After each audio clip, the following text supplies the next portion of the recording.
अभी ये हमें गुस्सा आ रहा है थोड़ा थोड़ा, शायद हम पॉटी कर रहे हैं, जोर मार रहे हैं, सब हिचकी आ रही है जोर जोर से। बेटू डैडी के साथ क्या कर रहे हो?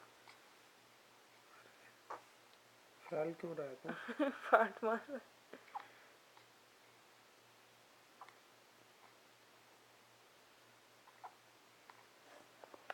पापा बेटा बैठे हैं दोनों बेड पे।